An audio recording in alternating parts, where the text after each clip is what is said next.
ओम शांति। आज सुनेंगे 13 मई 2026 के ईश्वरीय महावाक्य। पहले सुनते हैं मुरली के मुख्य पॉइंट्स। बाप द्वारा तुम्हें जो सृष्टि के आदि मध्य अंत की नॉलेज मिली है, इसे तुम बुद्धि में रखते हो, इसीलिए तुम हो स्वदर्शन चक्रधारी। यह नॉलेज किसी शास्त्र में नहीं है। बाबा ने कहा, रूह को पावन बनाने के लिए रूहानी बाप मनमना भव का इंजेक्शन लगाते हैं। याद से ही आत्मा पावन बनती है, इसमें संस्कृत आदि पढ़ने की जरूरत नहीं। बाबा ने कहा, भारत प्राचीन काल में सतो प्रधान और ऊंचते ऊंच था। लक्ष्मी नारायण का राज्य था।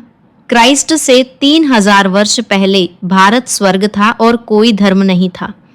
बाबा ने कहा, बाप ने पावन बनाया था ना कि श्री कृष्ण ने। श्री कृष्ण की आत्मा पुनर्जन्म लेते लेते श्याम बनी है। काम चिता पर बैठ काले बने। अब फिर से पावन बनने का यह संगम युग है।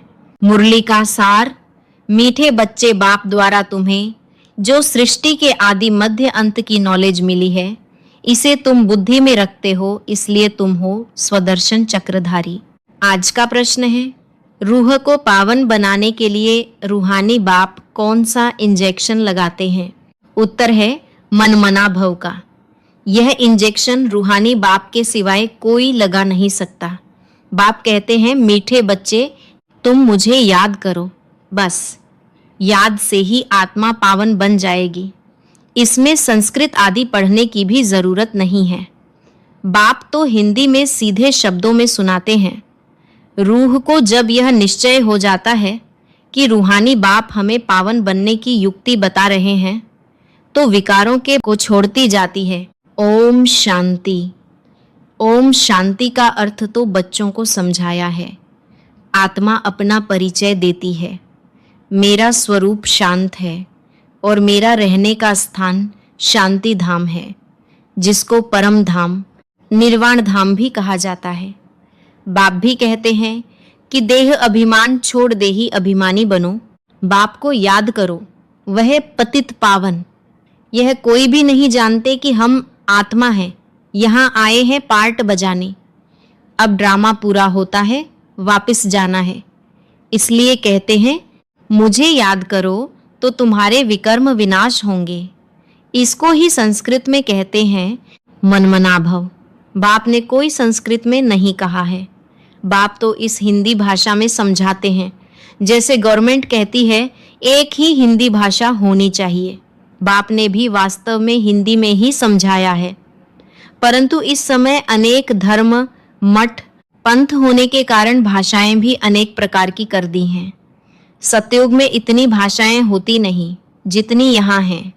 गुजरात में रहने वालों की भाषा अलग, जो जिस गांव में रहते हैं वह वहाँ की भाषा जानते हैं। अनेक मनुष्य हैं, अनेक भाषाएं हैं। सतयुग में तो एक ही धर्म, एक ही भाषा थी। अभी तुम बच्चों को सृष्टि के आदि मध्य अंत की नॉलेज बुद्धि में है। यह कोई शास्त्र में नहीं है। ऐसा कोई शास्त्र नहीं जिसमें यह नॉलेज हो। न कल्प की आयु का ही लिखा हुआ है, न किसको मालूम है। सृष्टि तो एक ही है। सृष्टि का चक्र फिरता रहता है। नई से पुरानी, पुरानी से फिर नई होती है। इसको ही कहा जाता है स्वदर्शन चक्र। जिसको इस चक्र का नॉलेज है, उसको कहा जाता है स्वदर्शन चक्रधारी। आत्मा को ज्ञान रहता है यह सृष्टि चक्र कैसे फिरता है। वह फिर श्री कृष्ण को, विष्णु को स्वदर्शन चक्र दे देते हैं। अब बाप समझाते हैं, उन्हों को तो नॉलेज थी नहीं। सृष्टि के आदि मध्य अंत का नॉलेज बाप ही देते हैं। यह है स्वदर्शन चक्र। बाकी कोई हिंसा की बात नहीं जिससे गला कट जाए। यह सब झूठ लिख दिया है। यह नॉलेज बाप के सिवाय कोई मनुष्य मात्र दे न सके। मनुष्य को कभी भगवान कह नहीं सकते, जबकि ब्रह्मा, विष्णु, शंकर को भी देवता कहा जाता है। जो बाप की महिमा है वह देवताओं की भी नहीं। बाप तो राजयोग सिखा रहे हैं। ऐसे नहीं कहेंगे बच्चों की भी वही महिमा है जो बाप की है। बच्चे फिर भी पुनर्जन्म लेते हैं। बाप तो पुनर्जन्म में नहीं आते हैं। बच्चे बाप को याद करते हैं। ऊंचे ते ऊंचा है भगवान, वह सदा पावन है। बच्चे पावन बन फिर पतित बनते हैं, बाप तो है ही पावन। बाप का वर्षा भी जरूर चाहिए। बच्चों को एक तो मुक्ति चाहिए, दूसरा जीवन मुक्ति चाहिए। शांति धाम को मुक्ति, सुख धाम को जीवन मुक्ति कहा जाता है। मुक्ति तो सबको मिलती है, जीवन मुक्ति जो पढ़ेंगे उनको मिलेगी। भारत में बरोबर जीवन मुक्ति थी, बाकी सब इतने मुक्ति धाम में थे। सतयुग में सिर्फ एक ही भारत खंड था, लक्ष्मी नारायण का राज्य था। बाबा ने समझाया है, लक्ष्मी नारायण के मंदिर सबसे जास्ती बनाते हैं।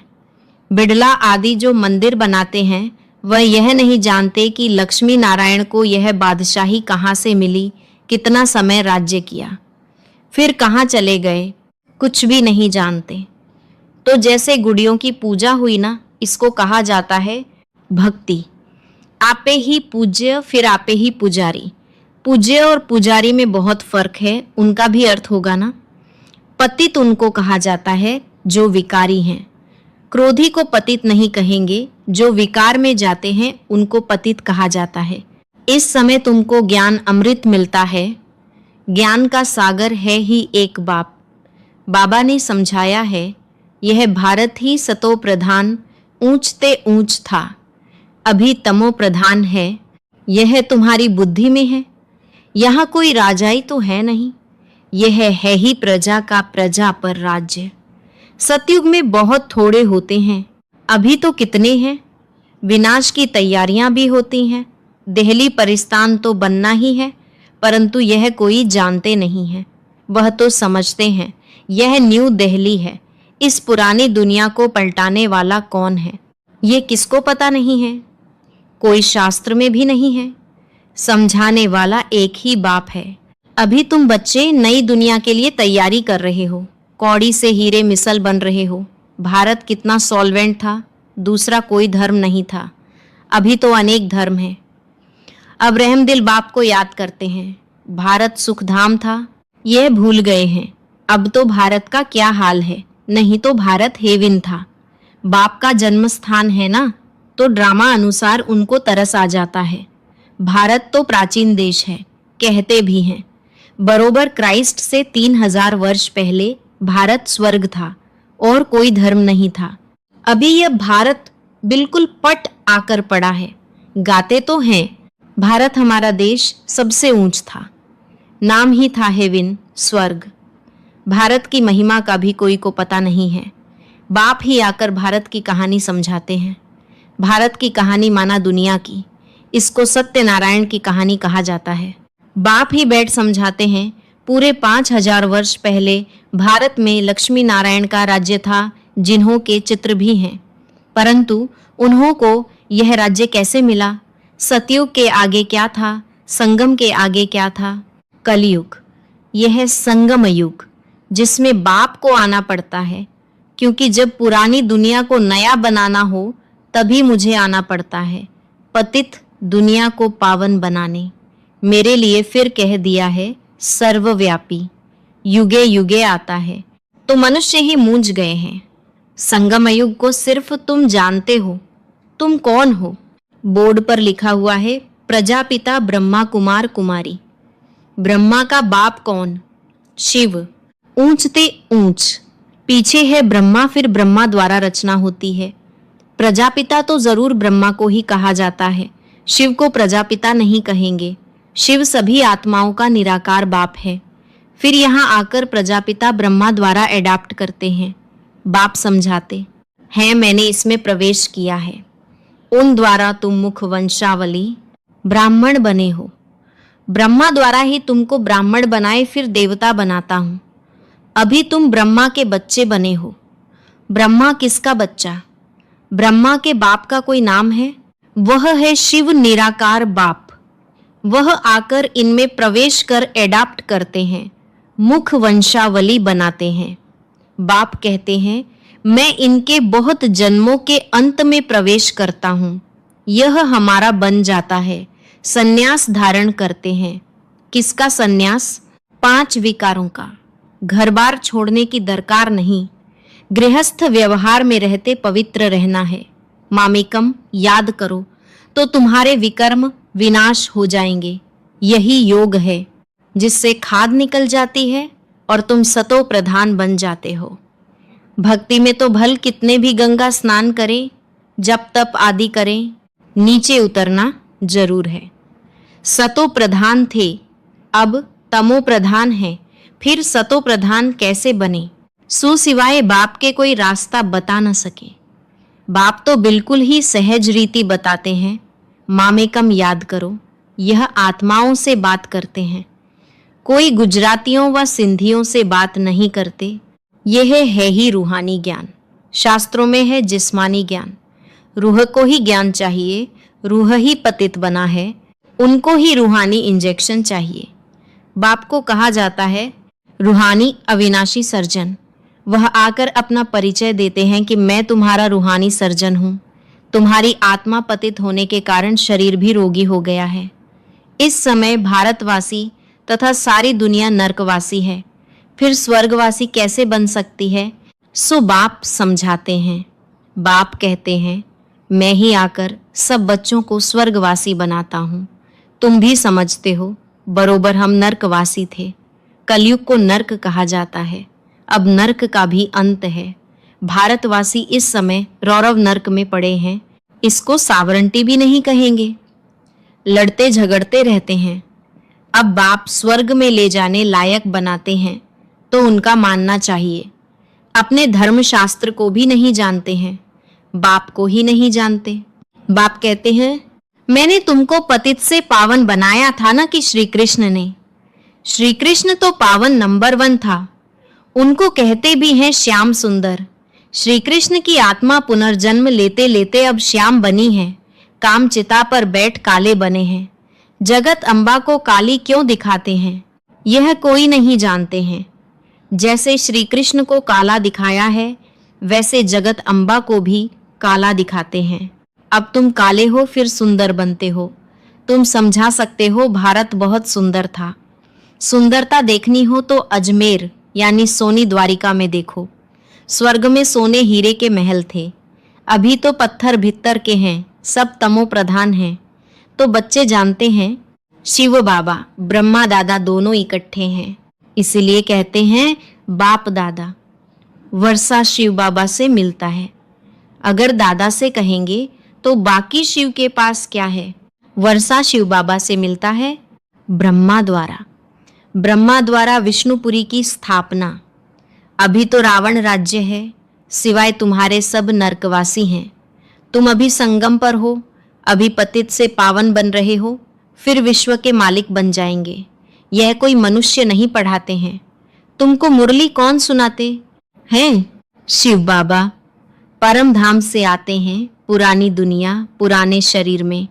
कोई को निश्चय हो जाए तो फिर बाप से मिलने के सिवाय रह न सके। कहें पहले बेहद के बाप को तो मिलें, ठहर नहीं सकेंगे। कहेंगे बेहद का बाप जो स्वर्ग का मालिक बनाते हैं, उनके पास हमको फौरन ले चलो। देखें तो सही शिव बाबा का रथ कौन सा है। वो लोग भी घोड़े को श्रृंगारते हैं, पटका निशानी रखते हैं। वह रथ था मोहम्मद का, जिसने धर्म स्थापन किया। भारतवासी फिर बैल को तिलक दे मंदिर में रखते हैं, समझते हैं इस पर शिव की सवारी हुई। अब बैल पर तो न शिव की न शंकर की सवारी है, कुछ भी समझते नहीं। शिव निराकार है, वह कैसे सवारी करेंगे? टांगे चाहिए जो बैल पर बैठ सके। यह है अंधश्रद्धा। अच्छा, मीठे मीठे सिकीलधे बच्चों प्रति माता पिता बाप दादा का याद प्यार और गुड मॉर्निंग। रूहानी बाप की रूहानी बच्चों को नमस्ते। धारणा के लिए मुख्य सार। पहला पॉइंट है बाप से जो ज्ञान अमृत मिलता है, उस अमृत को पीना और पिलाना है। पुजारी से पूज्य बनने के लिए विकारों का त्याग करना है। दूसरा पॉइंट है बाप जो स्वर्ग में जाने के लायक बना रहे हैं, उनकी हर बात माननी है। पूरा निश्चय बुद्धि बनना है। वरदान है अनुभव की विल पावर द्वारा माया की पावर का सामना करने वाले अनुभवी मूर्त भव। सबसे पावरफुल स्टेज है अपना अनुभव, अनुभवी आत्मा, अपने अनुभव की विल पावर से माया की कोई भी पावर का, सभी बातों का, सर्व समस्याओं का सहज ही सामना कर सकती है और सभी आत्माओं को संतुष्ट भी कर सकती है। सामना करने की शक्ति से सर्व को संतुष्ट करने की शक्ति अनुभव के विल पावर से सहज प्राप्त होती है। इसलिए हर खजाने को अनुभव में लाकर अनुभवी मूर्त बनो। आज का स्लोगन है, एक दो को देखने के बजाय स्वयं को देखो और परिवर्तन करो। आज के अव्यक्त इशारे, सदा अचल, अडोल, एक रस स्थिति का अनुभव करो। अपने आप को चेक करो, हर शक्ति का, हर प्राप्ति का, हर गुण का अनुभव है। अगर अनुभव की अथॉरिटी है तो कोई भी परिस्थिति अनुभव की अथॉरिटी के आगे कुछ भी प्रभाव नहीं डाल सकती। अनुभवी मूर्त कभी भी किसी भी परिस्थिति में अचल अडोल रहते हैं, हलचल में नहीं आते, क्योंकि सबसे बड़े में बड़ी अथॉरिटी अनुभव है। आह्वान करो, जिस समय जिस शक्ति का वो सेकंड में सहयोगी बनेगी। ओम शांति।